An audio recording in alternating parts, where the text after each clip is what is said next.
Do you want to celebrate Christmas with me? A little girl asked the lonely CO sitting alone. He hadn't celebrated Christmas in years, ever since his daughter disappeared. The cold December wind cut through William Harrison's expensive wool coat like it was tissue paper, but he barely noticed. Sitting alone on the weathered park bench, he stared at the cheerful Christmas decorations that seemed to mock his hollow existence. Red and gold ribbons fluttered from every lamppost, while families bundled in winter coats laughed and played in the distance. 7 years. 7 Christmas mornings without her. Bill closed his eyes and could still hear Emma's infectious giggle echoing through their mansion's empty halls. She'd been only 5 when she vanished on Christmas Eve, leaving behind nothing but a pink teddy bear and a father whose heart had stopped beating that day. The police had searched everywhere. Private investigators had followed every lead. But Emma Harrison had simply disappeared into thin air, as if she'd never existed at all. The only thing that remained was the crushing weight of guilt that pressed down on Bill's chest every single day.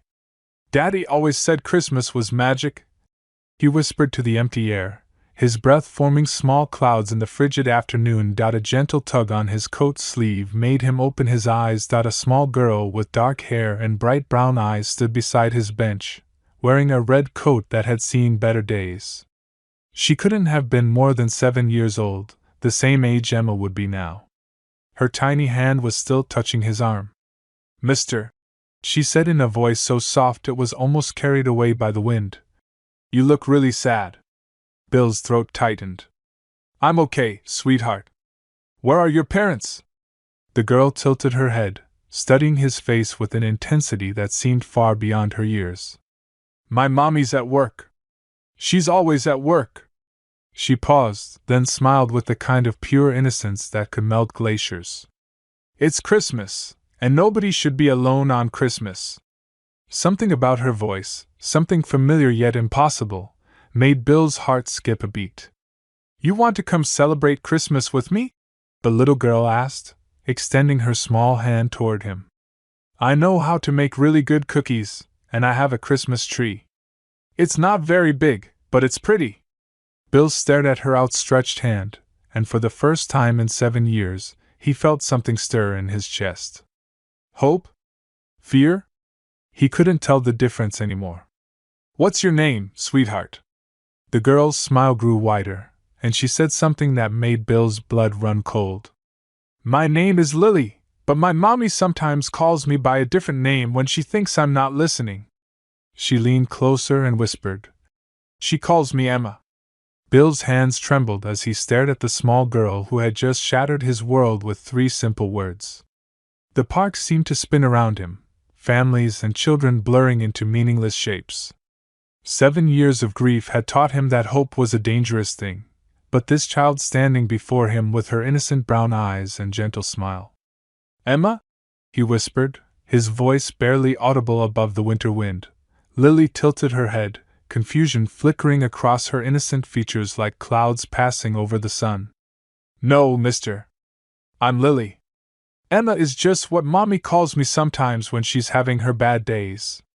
When she cries at night and thinks I can't hear her." Bill's heart hammered against his ribs so hard he thought it might burst. He studied every detail of her face with the intensity of a man examining evidence that could change his entire world. The curve of her nose was delicate, just like Emma's had been. The way her eyebrows arched slightly when she was confused. The small freckle just below her left ear that he had kissed goodnight 1,000 times. It could be coincidence. Children often looked similar. But those eyes. Those were definitely Emma's eyes. The same warm brown that reminded him of melted chocolate, the same long lashes that Rebecca used to say were wasted on a little girl. "Tell me about your mommy, Lily," Bill said, forcing his voice to remain steady as he knelt down to her level. His expensive suit absorbed the dampness from the snow-covered ground, but he didn't care about anything except the words that might come from this child's mouth. "She works at the diner on 5th Street. The one with the blue sign that blinks sometimes," Lily replied, swinging her small hands back and forth as children do when they're thinking.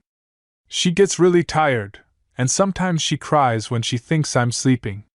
She tells me stories about a little girl who used to live in a big house with lots of toys and a daddy who loved her very much. The blood drained from Bill's face, leaving him feeling dizzy and disconnected from reality. Emma had lived in a mansion filled with every toy a child could want. But millions of children lived in big houses. This proved nothing. He couldn't let hope destroy him again. She says the little girl in the stories had to go away because bad things were happening, but that someday she might see her daddy again. Lily continued, her voice taking on the sing-song quality that children use when reciting something they've heard many times. Would you like me to walk you home, sweetheart? Bill asked, his voice thick with emotion he was struggling to contain. Lily's face lit up like a Christmas tree, and she clapped her hands together with pure joy. Would you really? Mommy won't be home until late because she has to work extra shifts before Christmas, but Mrs. Rodriguez next door watches me. She makes the best hot chocolate in the whole world. And she tells me stories about Mexico and teaches me Spanish words. As they walked through the quiet residential streets, Bill's mind raced with possibilities and fears in equal measure. The neighborhood was modest but well kept, a world away from his estate in the hills.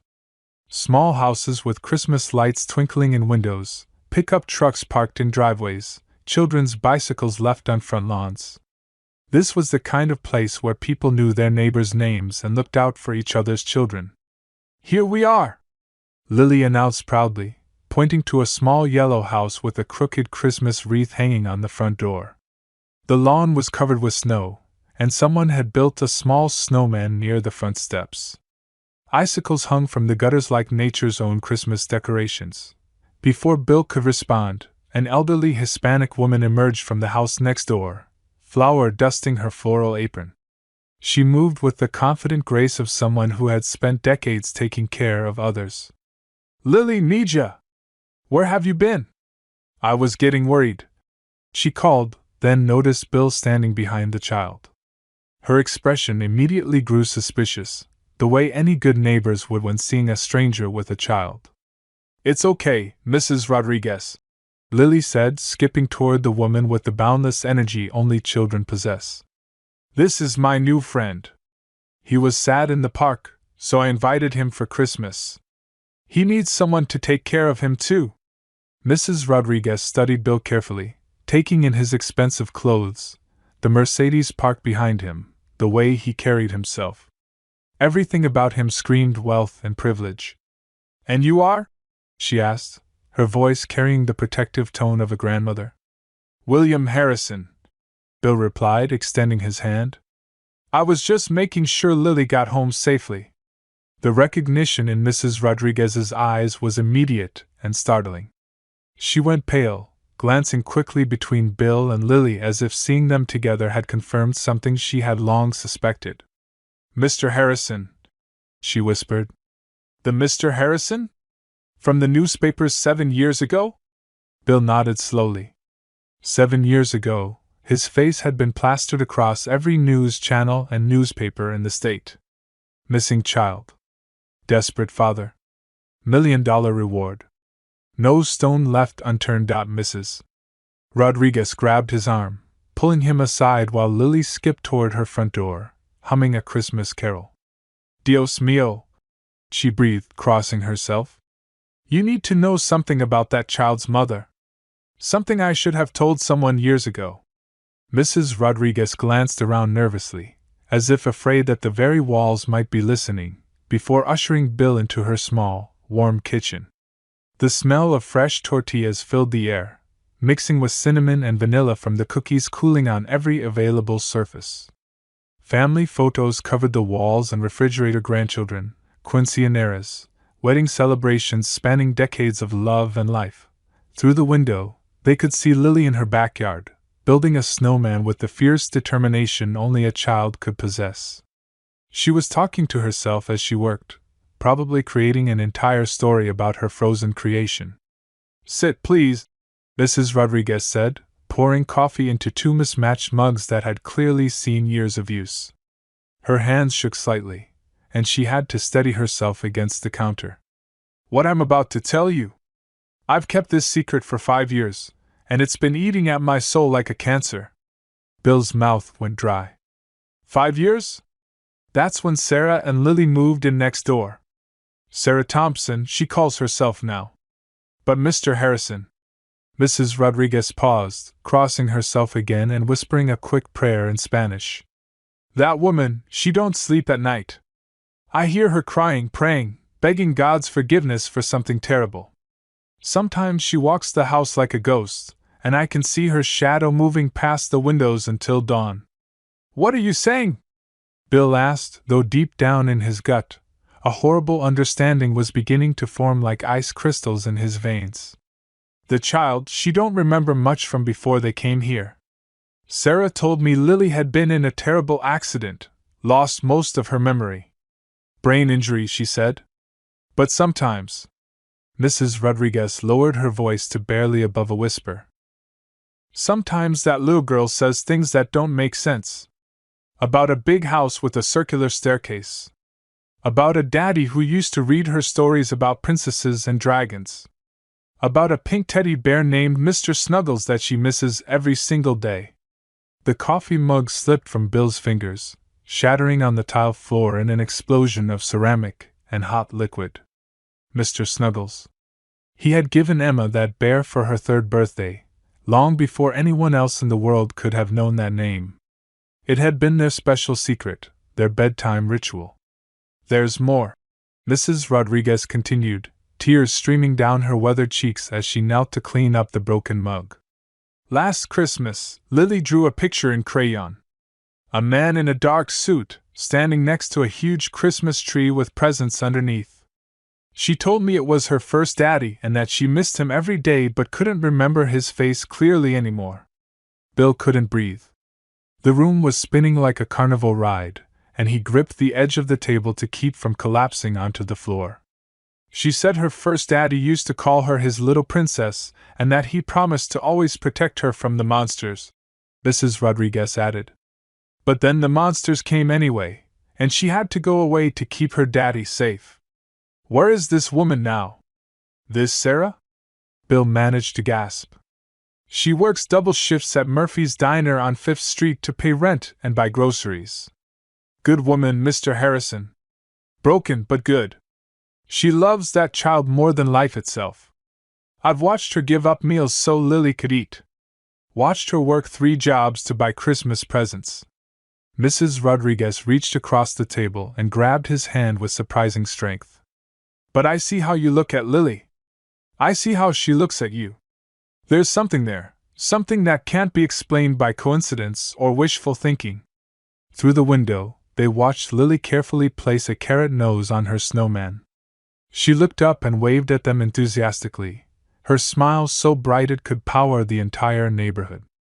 I need to meet this Sarah Thompson, Bill said, his voice steady despite the chaos erupting in his heart. Mrs.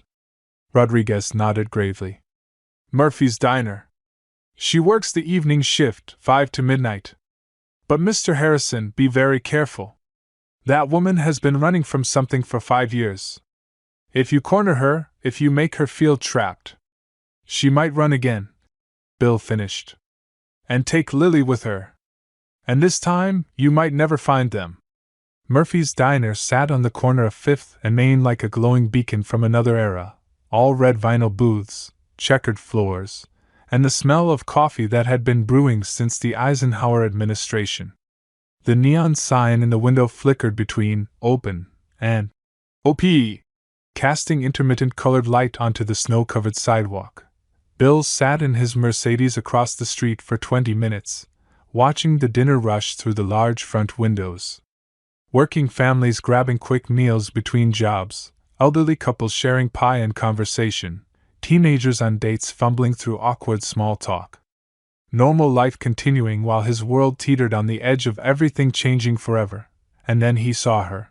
The woman behind the counter moved with the practiced efficiency of someone who had been waitressing for years, balancing multiple plates on one arm while refilling coffee cups with the other. But there was something else in her movements, something in the way she held her shoulders rigid and avoided making direct eye contact with customers. She was running, even while standing still, always ready to bolt at the first sign of danger. Sarah Thompson had strawberry blonde hair pulled back in a messy ponytail that had escaped its confines throughout her shift. She wore the standard diner uniform: black pants, white shirt, sensible shoes, but Bill could see beneath the facade of working-class anonymity. This was a woman who had once lived a very different life, someone who had known comfort and security before everything fell apart. Taking a deep breath that felt like swallowing shards of glass, Bill crossed the street and pushed through the diner's front door. The bell above chimed cheerfully, and several heads turned toward him with the mild curiosity of small-town diners assessing newcomers. His expensive suit and handmade shoes stood out like a peacock among pigeons. He chose a booth in Sarah's section and waited, his hands folded on the table to hide their trembling. The familiar sounds of the diner, clinking silverware, muffled conversations, the hiss of the grill seemed amplified and distant at the same time. When she approached his table, order pad in hand and a professionally friendly smile on her lips, their eyes met for the first time in 7 years. The coffee pot in her hand slipped, crashing to the floor in an explosion of glass and scalding liquid that sent other customers jumping back in alarm. "Hello, Margaret," Bill said quietly, using the name he had known her by when she was his wife's younger sister. Sarah Margaret went white as a sheet, all the blood draining from her face until she looked like a ghost. Other customers were staring now, concerned by the broken coffee pot and the obvious distress of their waitress. But she didn't seem to notice anything except the man sitting across from her. "You can't be here," she whispered, her voice barely audible over the diner's normal chatter. "We need to talk." "I said you can't be here." Panic was creeping into her voice like rising water. "I have to. I need to." She started backing toward the kitchen, but Bill stood up, his movement deliberate and non-threatening. "Margaret, please. It's about Emma." The sound of her daughter's real name stopped her cold, as if she had walked into an invisible wall. Tears began streaming down her face as the weight of 7 years of lies and running crashed down around her like a demolished building. "Her name is Lily now," she said through gritted teeth. "Is it?" Bill asked gently. "Because she told me that her mother sometimes calls her Emma when she thinks she's not listening." Margaret's knees buckled, and she had to grab the back of a chair to keep from falling. The diner had gone quiet now, everyone watching the dramatic scene unfold like a soap opera come to life. "Please," she begged, her voice breaking. "Please don't take her from me. She's all I have left in this world." Margaret collapsed into the booth across from Bill, her hands shaking as she covered her face with her palms. Her shoulders heaved with silent sobs that seemed to come from the very depths of her soul. The diner manager, a burly man with kind eyes and graying temples, approached their table with obvious concern. "Sarah, honey, you okay? You need to take a break? Maybe go home early tonight?" he asked, placing a gentle hand on her shoulder. "Please, Tom," she whispered through her fingers. "I need a few minutes. Just a few minutes to pull myself together." Tom looked suspiciously at Bill, clearly trying to decide whether this well-dressed stranger was somehow responsible for his employee's distress. "Take all the time you need, sweetheart. Jenny can cover your tables, and I'll handle the cleanup. You just worry about yourself." When they were alone in their corner booth, Margaret finally looked up. Her eyes were red and swollen, mascara creating dark tracks down her cheeks. But there was also something else: their relief. The deep, profound relief of someone who had been carrying an impossible burden for far too long, and could finally set it down. "I never meant for any of this to happen," she began, her voice barely above a whisper. "That night, December 23rd, 7 years ago. I was supposed to watch Emma while you and Rebecca went to that charity gala. The Children's Hospital fundraiser, remember?" Bill remembered perfectly. He and his wife had been attending one of the biggest social events of the year, a black tie affair where Denver's elite gathered to write large checks and feel good about themselves. They'd planned to be home by midnight, and Emma had been excited about her Aunt Maggie staying over. "But I was using again," Margaret continued, tears streaming down her face. "I'd been clean for 3 months, going to meetings every day, seeing my sponsor twice a week. But that day I couldn't handle it anymore. The pressure, the expectations, watching you and Rebecca with your perfect marriage and perfect house and perfect life while mine was falling apart piece by piece. Margaret. No, let me finish. Please.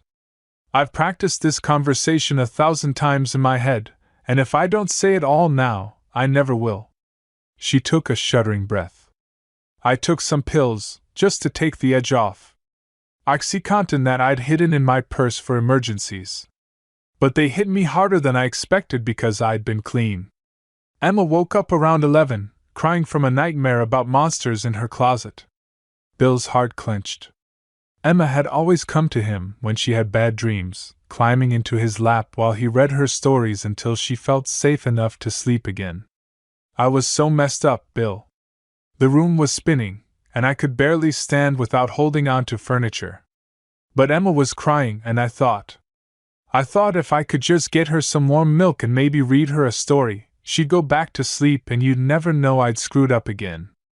Margaret's voice broke completely.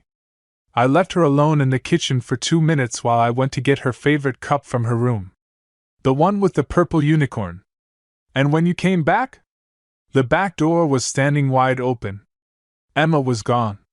Margaret buried her face in her hands again.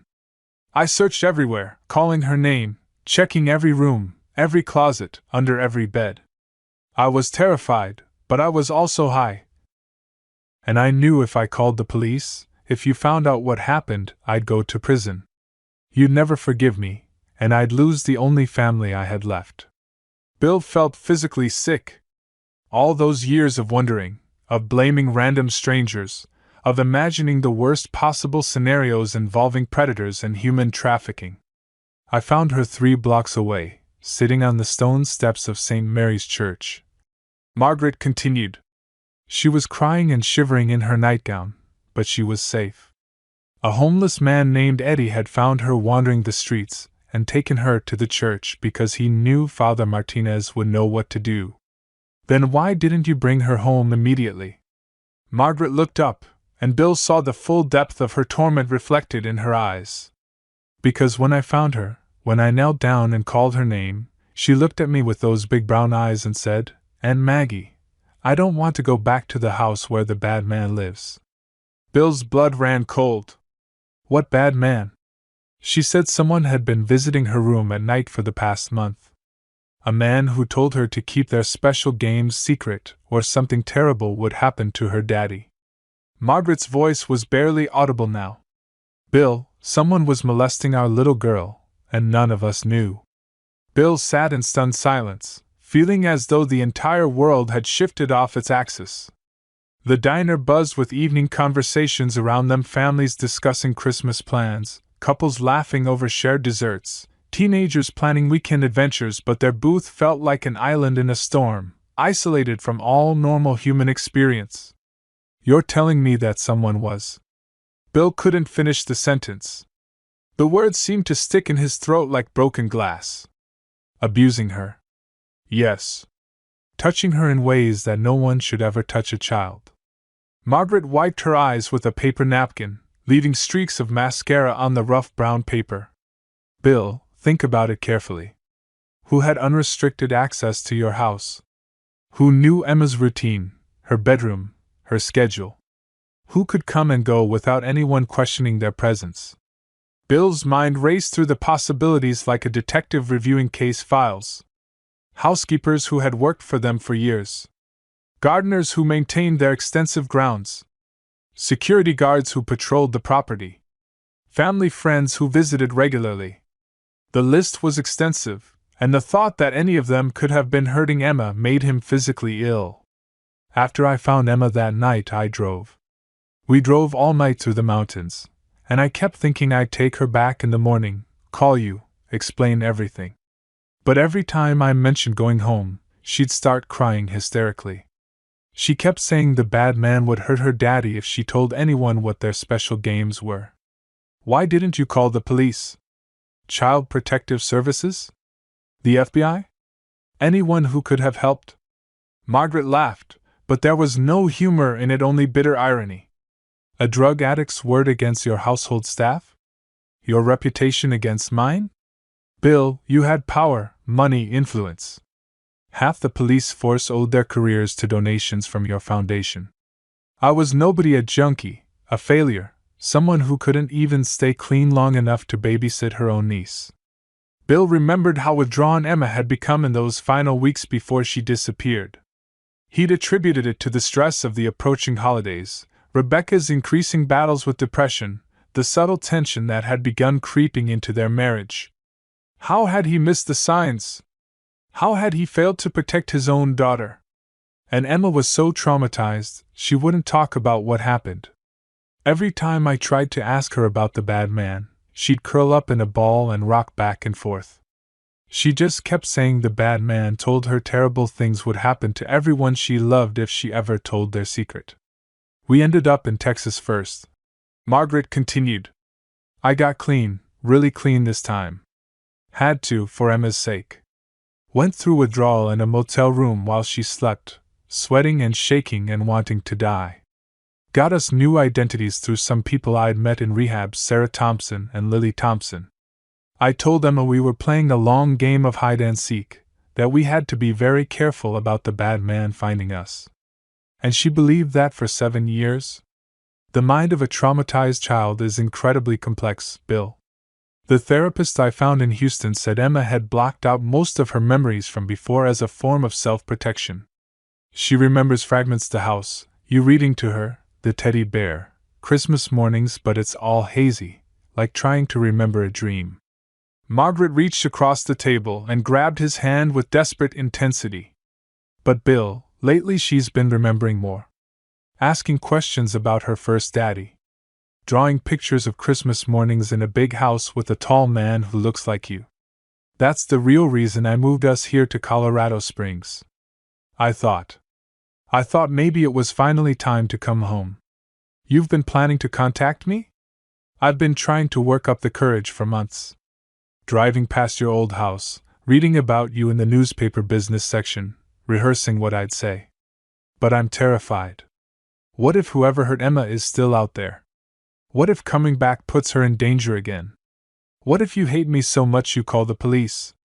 Bill felt a chill run down his spine like ice water. Margaret, 7 years ago, after Emma disappeared, we had everyone investigated. Police, FBI, private detectives. We turned over every stone, examined every lead. We found nothing suspicious. Did you investigate everyone, Bill? Really everyone? Everyone who had access to the house, yes. Every employee, every contractor, every delivery person. Margaret's grip on his hand tightened until her knuckles went white. Bill, the night Emma disappeared, someone else was supposed to be watching her. Someone you trusted completely. Someone who called at the last minute and said they couldn't make it, which is why you asked me to babysit instead. Bill's heart stopped beating. He knew exactly who Margaret was talking about, and the realization hit him like a physical blow. Your brother-in-law. Rebecca's older brother. Uncle David. The man who had been like a second father to Emma. The man who had organized volunteer search parties and coordinated with law enforcement. The man who had helped Bill during his darkest moments and promised they'd never stop looking. The man who had unrestricted access to their home and possessed keys to every door. David suggested hiring the private investigators. Bill whispered, the horrifying truth dawning like a nightmare coming into focus. He recommended the security firm. He was involved in every aspect of the search, every lead we followed. Making sure they never found anything that would lead back to him. Margaret said grimly. Outside the diner window, as if summoned by their conversation like a demon responding to his name, a familiar figure walked past under the streetlight. Older now, grayer at the temples, but unmistakable in his confident stride, David Mitchell. Rebecca's brother. Emma's beloved Uncle David, and he was heading directly toward the yellow house where Lily was spending her evening building snowmen and dreaming of Christmas morning. Bill's chair scraped against the diner floor as he bolted upright, his eyes never leaving David's familiar silhouette moving steadily down the sidewalk toward Lily's neighborhood. 7 years of grief and rage crystallized into pure, cold terror as the full implications hit him like a sledgehammer to the chest. "He's going to her house," Bill said, his voice cutting through the diner's ambient noise like a knife. "Margaret, he's walking straight toward Lily right now." Margaret followed his gaze through the window and went deathly pale. Her hands began shaking so violently she had to grip the edge of the table to steady herself. "No, no, no. This can't be happening. Not now. Not when we're so close to." "How could he have found you?" Bill demanded, pulling out his phone to call 911, then stopping as he realized what he would have to explain. A kidnapped child, 7 years of lies, a man who might be innocent walking down a public street. "I don't know." Margaret's voice cracked with panic. "We've been so careful, so quiet. We pay rent in cash. Lily goes to a private school under her new name. We never talk to neighbors about our past. Unless..." Her eyes widened with horror. "Unless he's been watching, waiting for us to surface." Bill's mind raced through possibilities. David had connections everywhere: law enforcement, private investigators, social services. If he'd been monitoring missing children databases, looking for girls who matched Emma's description. "The Christmas decorations," Margaret whispered suddenly. "Last week, Lily insisted we put up Christmas lights like the big houses have. I thought it would be safe, just a few string lights on the porch. But if he drove through neighborhoods looking for signs of a 7-year-old girl celebrating Christmas." Through the window, they watched David pause under a streetlight, checking something on his phone. He was less than 2 blocks from the yellow house where Lily was probably helping Mrs. Rodriguez bake cookies for tomorrow's Christmas Eve celebration. "We have to warn her," Bill said, already moving toward the door. "We have to get there before he does." "Bill, wait," Margaret called, stumbling after him. "What if we're wrong? What if this is just a coincidence? If we burst in there accusing David of being a child molester, and we're mistaken? Then we'll apologize and figure out how to rebuild our lives." Bill replied grimly. "But if we're right and we do nothing, we'll lose Emma forever. And this time, she won't just disappear. David knows we're onto him now." Margaret grabbed her purse and coat, calling out to Tom behind the counter. "I have to go. Family emergency." The winter air hit them like a slap as they rushed outside. Bill's Mercedes was parked across the street, but David had already disappeared around the corner. The snow crunched under their feet as they ran, and Bill's expensive shoes slipped on the icy sidewalk. He had 7 years to think about this. Margaret panted as they reached the car. 7 years to plan what he'd do if Emma ever resurfaced. "Bill, what if he doesn't just want to silence her? What if he wants to take her somewhere we'll never find her?" Bill's hands shook as he started the engine. The car's headlights illuminated the empty street ahead, casting long shadows between the houses.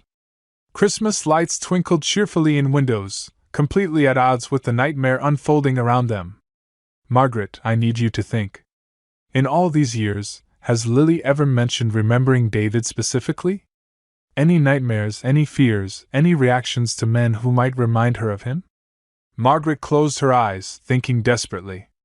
She's always been nervous around tall men with dark hair. And she hates it when people touch her unexpectedly, even just a hand on her shoulder. But I thought that was just general trauma, not specific memories. They turned onto Lily Street, and Bill's blood ran cold. David's silver BMW was parked 3 houses down from the yellow house, empty. He was already there. "Oh God," Margaret whispered. "We're too late." But as they pulled into Mrs. Rodriguez's driveway, they could see warm lights spilling from the windows of both houses. Through the kitchen window, they glimpsed Lily and Mrs. Rodriguez laughing as they decorated sugar cookies. "Maybe he's just watching," Bill said quietly. "Maybe he's trying to figure out how to approach without seeming suspicious."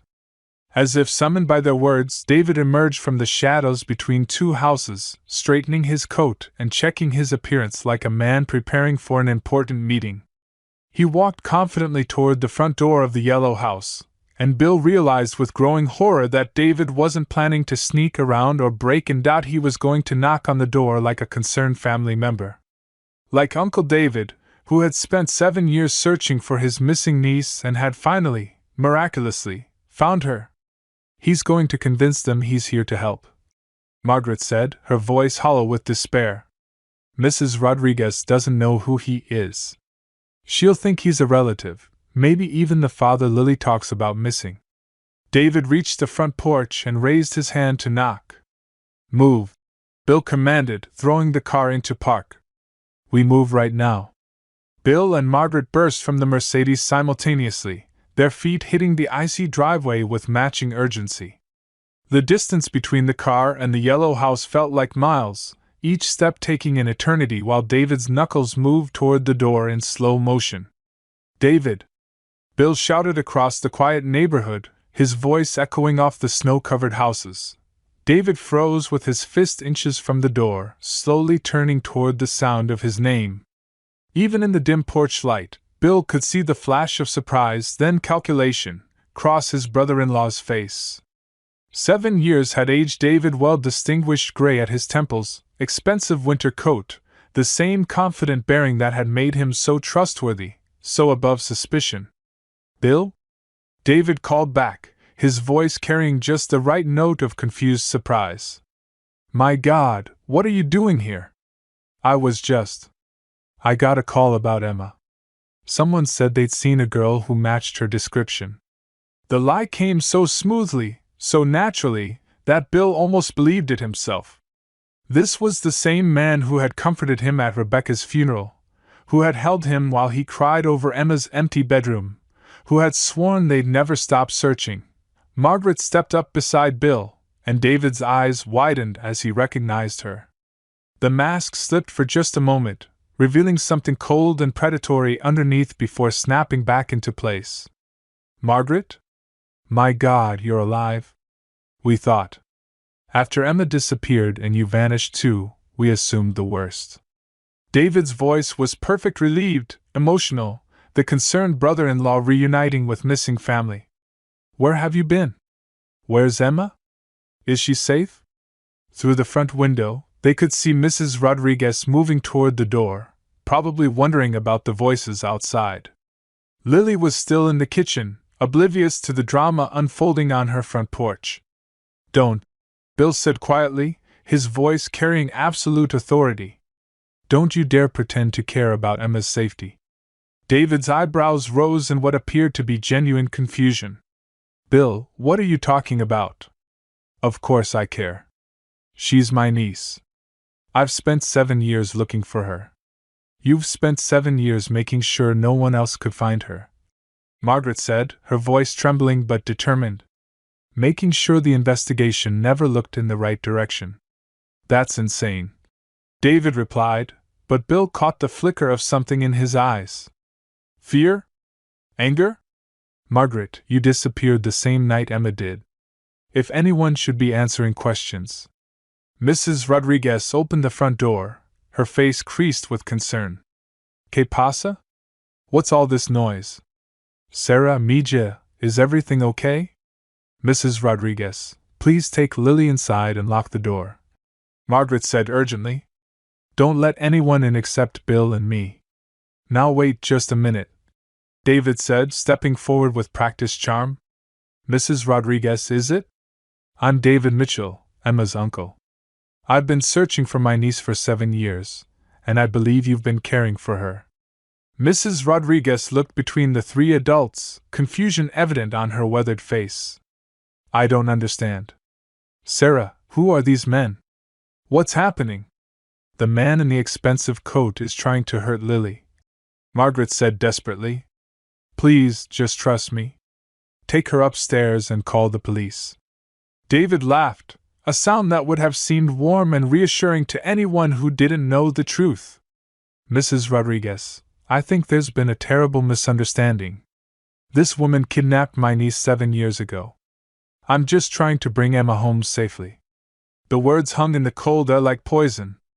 Mrs. Rodriguez looked at Margaret with dawning suspicion, and Bill realized that David was winning. He had always been good at this, the reasonable voice, the concerned relative, the man everyone trusted. Emma was being molested, Bill said clearly, his voice cutting through David's manipulation. In our house. By someone she trusted. Someone who had unrestricted access to her bedroom. David's face went pale, but he recovered quickly. "Bill, grief can make people paranoid. You're accusing me of. That's monstrous. After everything I've done to help find her? You're the one who recommended the private investigators." Bill continued relentlessly. "You're the one who suggested the search areas. You're the one who had access to every piece of evidence, every lead, every potential breakthrough." From inside the house, they could hear Lily's voice asking Mrs. Rodriguez what was wrong. The sound of that innocent voice, so much like Emma's had been, seemed to break something inside David. "She was always so beautiful," he said quietly, his mask finally slipping completely. "So trusting. So eager to please her Uncle David." The admission hung in the air like a confession, and Mrs. Rodriguez gasped, pulling the door almost closed. "You sick bastard," Margaret whispered. David's face hardened into something ugly and desperate. "You have no idea what you've done by bringing her back here. No idea what I've built, what I have to protect now." He reached into his coat, and Bill saw the glint of metal. "Run!" Bill shouted to Margaret. "Get to Lily and run." But David was already moving, and Bill realized with horrible clarity that 7 years of planning had led to this moment. David wasn't just here to silence Emma. He was here to eliminate everyone who knew the truth. Time slowed to a nightmare crawl as David's hand emerged from his coat holding a compact pistol, the kind that could be easily concealed and left no room for survival at close range. The Christmas lights strung along the porch railing cast red and green shadows across his face, making him look like something from a holiday horror story. "Everyone inside now," David commanded, his voice no longer carrying any pretense of warmth or concern. The mask had finally come off completely, revealing the predator who had been hiding in plain sight for decades. Mrs. Rodriguez stumbled backward into her house, her weathered hands shaking as she tried to process what was happening on her quiet street. Through the open doorway, Bill could hear Lily calling out, "Mrs. Rodriguez, what's wrong? Why is everyone shouting?" "David, think about what you're doing," Bill said, raising his hands slowly. "There are witnesses now. Neighbors who saw you arrive. Your car is parked on the street. You can't just..." "Can't what?" David laughed, but the sound was bitter and desperate. "Disappear again? Start over somewhere new? Bill, you have no idea how easy it is to reinvent yourself when you have the right connections, the right resources. I've been preparing for this possibility for 7 years." Margaret was edging toward the front door, clearly trying to get to Lily, but David swung the gun toward her. "Don't move, Margaret. You've caused enough trouble already. Do you have any idea how perfect everything was before you decided to surface again? I had a new life, new identity, a position of respect in the community. And Emma. Lily. She was starting to forget. The therapy was working. In a few more years, she would have been completely free of those troublesome memories." "You mean free to be abused again?" Margaret said through gritted teeth. "I mean free to be loved," David replied, and the genuine conviction in his voice was perhaps the most terrifying thing of all. "I never hurt her, not really. I showed her affection that no one else understood. Special attention that made her feel chosen, important." Bill felt bow rise in his throat. This was how predators justified their actions, by reframing abuse as love, violation as special attention. From inside the house, Lily's voice grew closer. "Mrs. Rodriguez, I finished decorating the star cookies. Can I show them to Sarah and her friend?" The sound of Emma's voice calling Margaret, "Sarah," seemed to break something inside David. His hand tightened on the gun, and Bill saw the exact moment when desperation transformed into deadly resolve. "She's going to remember," David said quietly. "Seeing you again, being back in Colorado, the stress of all this. It's going to unlock everything I worked so hard to help her forget. And then she'll tell people lies about me, twisted versions of our special times together." "They weren't special times," Margaret said fiercely. "They were crimes. You were raping a 5-year-old child." "Stop saying that." David's composure finally cracked completely. "I loved her. I was the only one who truly understood how special she was. You and Bill, you just saw her as a pretty toy to show off at dinner parties and social events. I saw her real value, her real beauty." Bill realized that David wasn't just dangerous, he was completely delusional. 7 years of justifying his actions had created an alternate reality where he was the victim, where his abuse was actually love, where Emma was better off with him than with her own father. "David, let's just talk about this," Bill said, taking a careful step forward. "If you really love Emma, then you want what's best for her. And what's best for her is being with her real family, getting proper help to heal from what happened. What's best for her is being with someone who appreciates her," David replied. "Someone who won't judge her or make her feel dirty about the special love we shared." Behind David, Bill saw movement in the shadows between the houses. Someone was approaching from the side yard, moving carefully to stay out of sight. For a moment, hope flared in his chest. Maybe Mrs. Rodriguez had managed to call for help, maybe the police were already responding. But then the figure stepped into the light, and Bill's heart sank. It was Lily, having slipped out the back door of her house and circled around to see what was happening.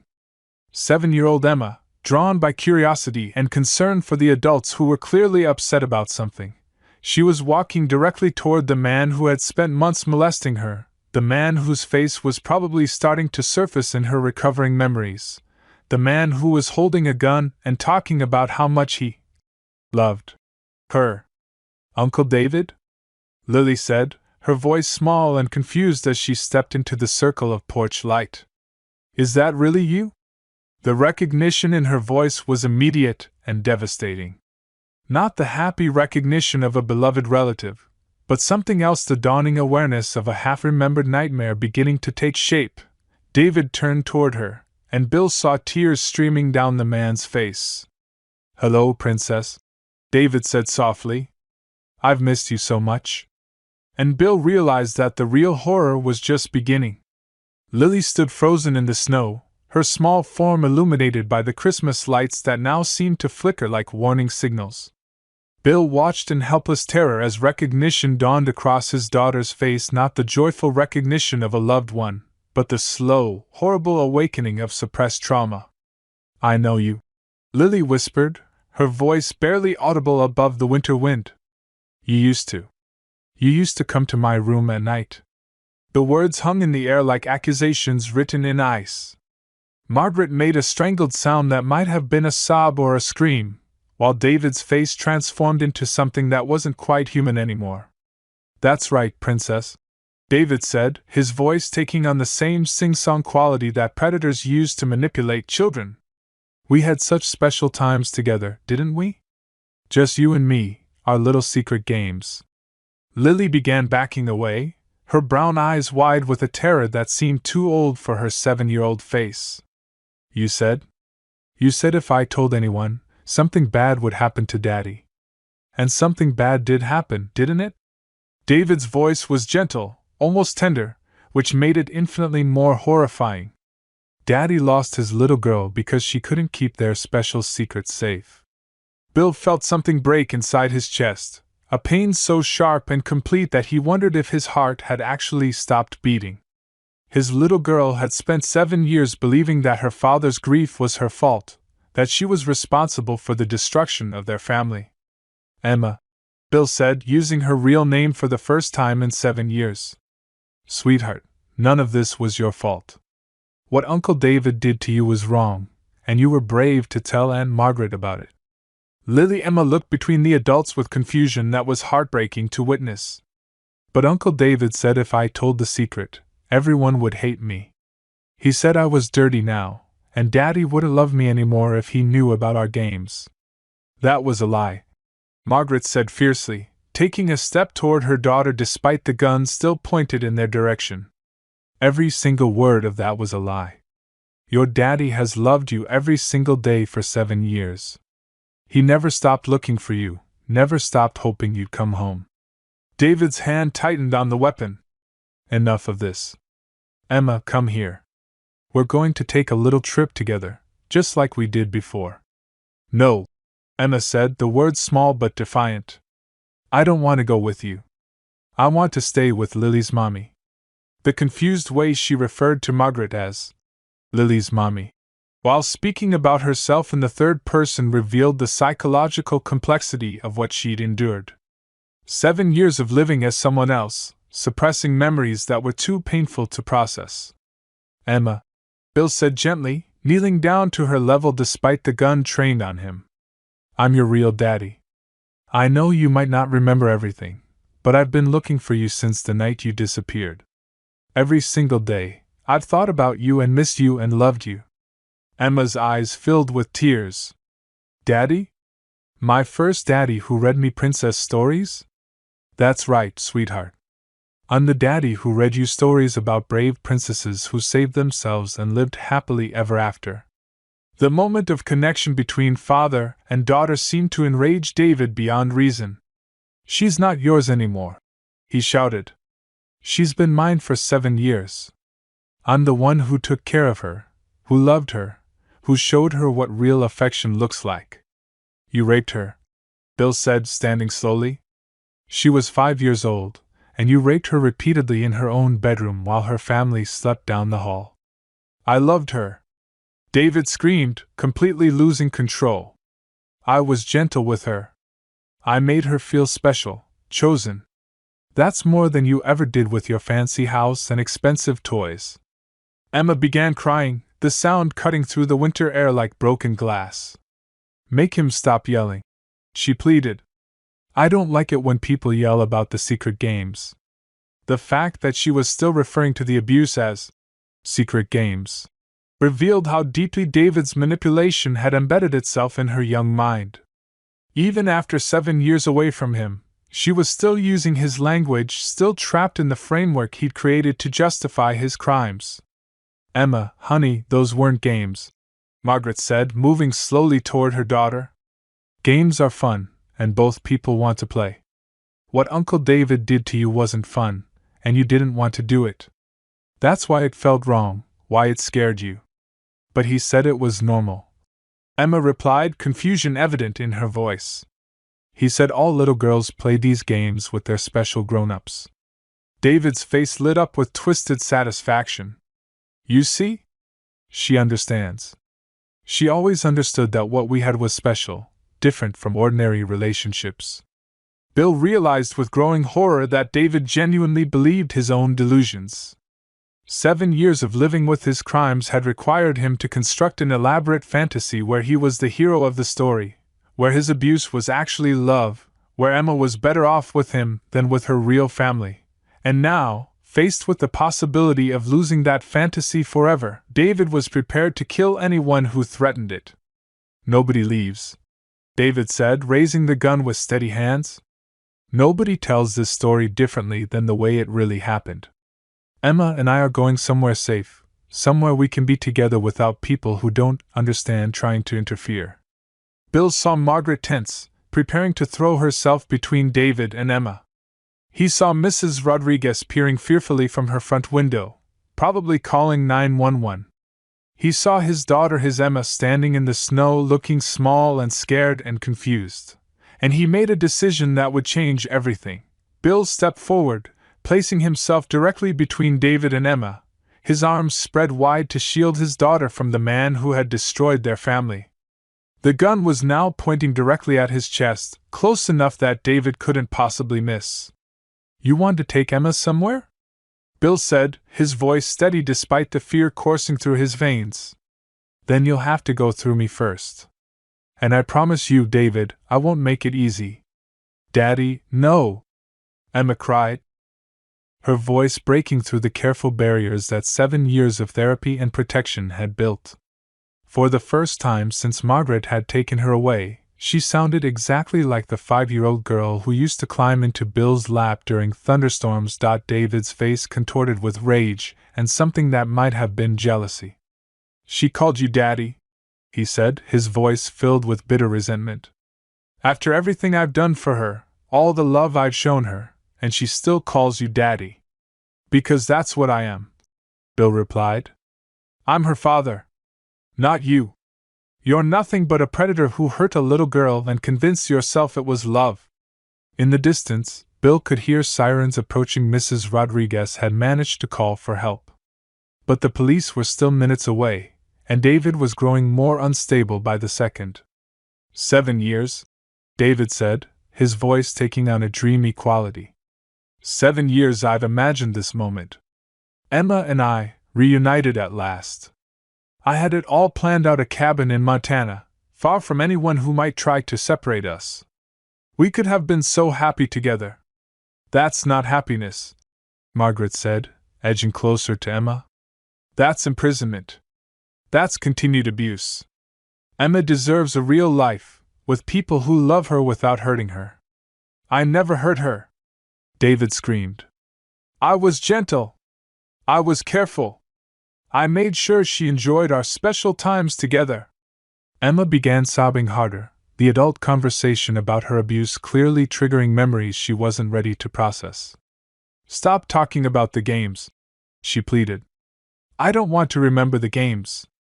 Bill's heart shattered at the pain in his daughter's voice. She had spent 7 years building walls around her trauma, and now those walls were crumbling in the most violent way possible. Emma, sweetheart, you don't have to remember anything you don't want to, Bill said gently. But you need to know that none of it was your fault. Uncle David was sick, and he did things to you that no adult should ever do to a child. But I like the attention, Emma said, the words coming out in a rush of confusion and guilt. Sometimes I liked feeling special, and Uncle David said that meant I wanted to play the games. The sirens were getting closer, but David seemed oblivious to everything except the conversation happening in front of him. His delusions were so complete that he actually nodded in agreement with Emma's words. That's right, Princess. You did like the attention. You liked being my special girl, my chosen one. These people are trying to make you feel guilty about something beautiful. It wasn't beautiful, Bill said fiercely. It was rape.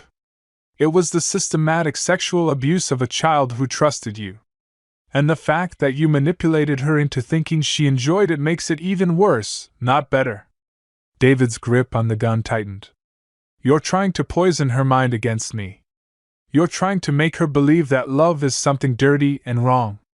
What you did wasn't love, Margaret said, finally reaching Emma and pulling her into a protective embrace. Love doesn't involve secrets. Love doesn't involve threats.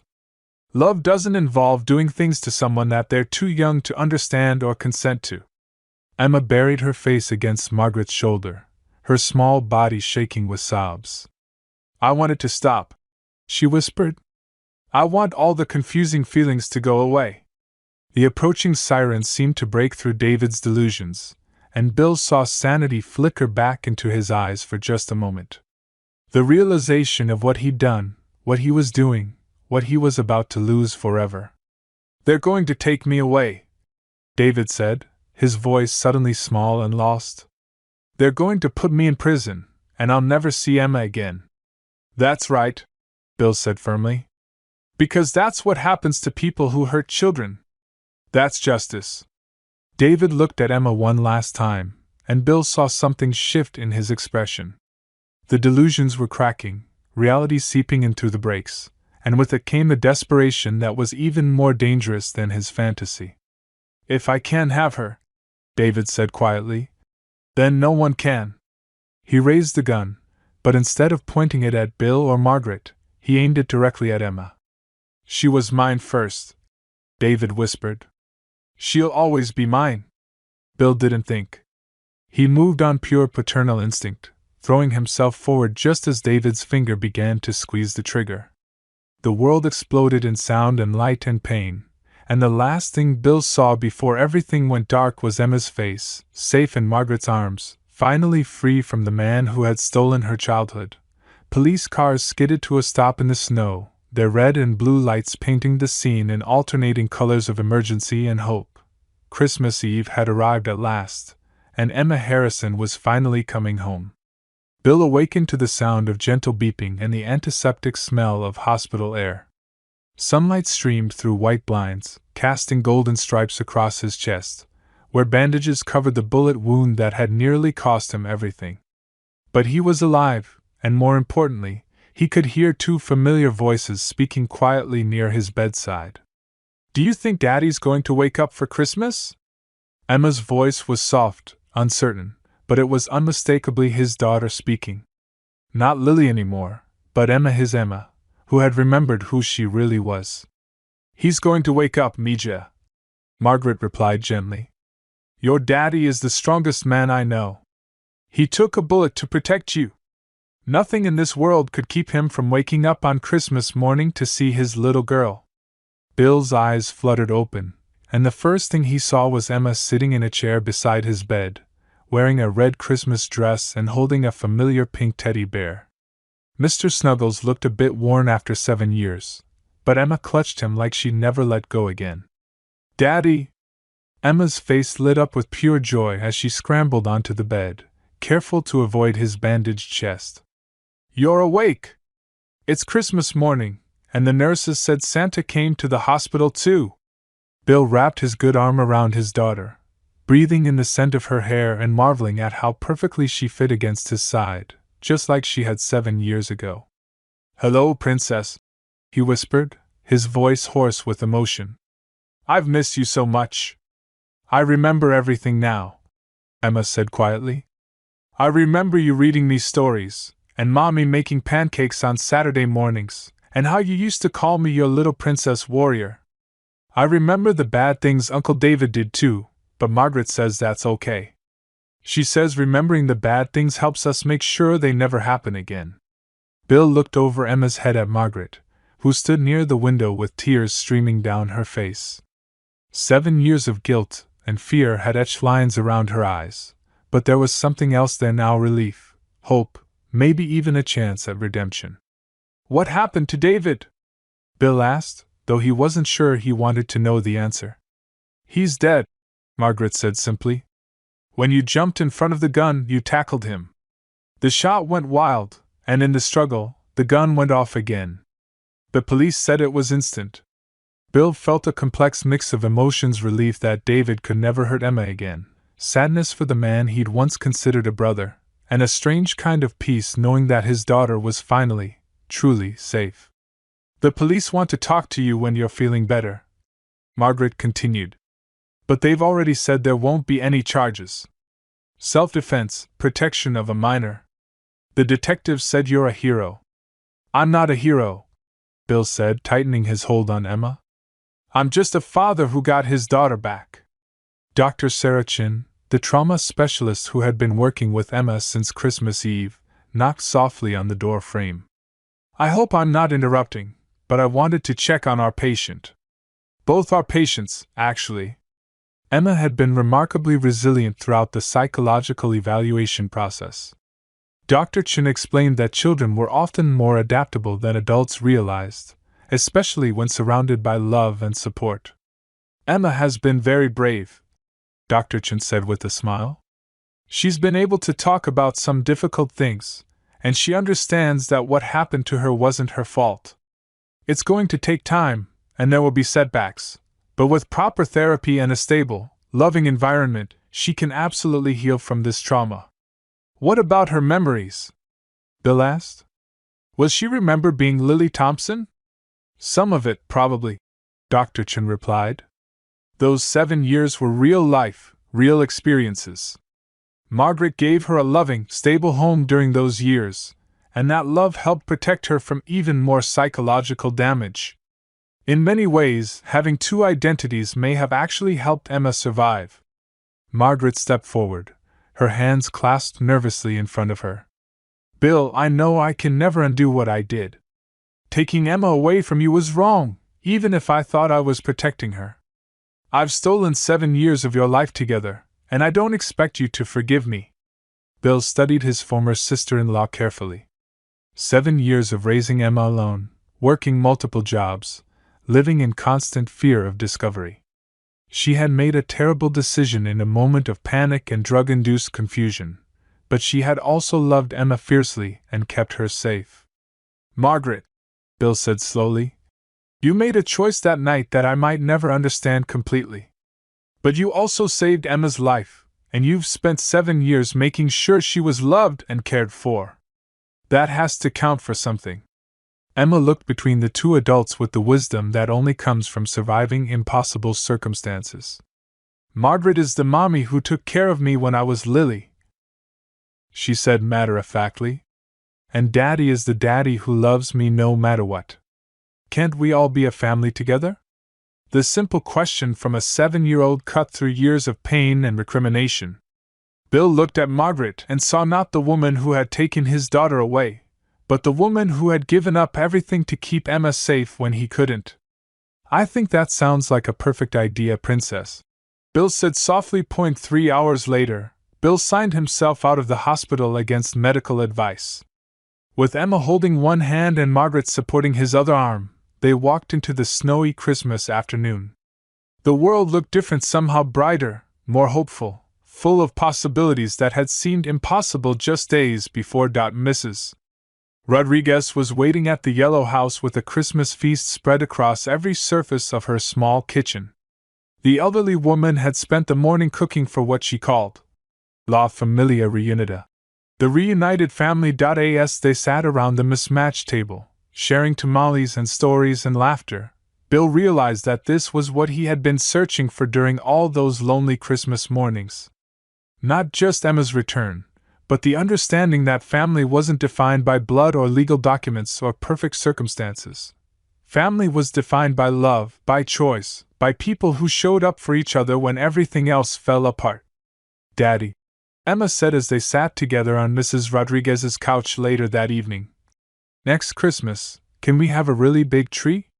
And can Margaret help us decorate it? And can we invite Mrs. Rodriguez for Christmas dinner? We can do whatever you want, Princess, Bill replied, kissing the top of her head. We have the rest of our lives to make new Christmas memories together. Outside, snow began to fall again, covering the world in fresh white promise. Inside, a father held his daughter close and whispered the same words he had whispered every Christmas morning for 7 years, words that had finally, miraculously, come true. Merry Christmas, Emma. Daddy's here, and I'm never letting you go again. As Emma drifted off to sleep in his arms, Bill thought about the long road ahead: therapy sessions, legal proceedings, learning to be a family again. But none of that mattered tonight. Tonight, on Christmas evening 2024, Emma Harrison was finally home.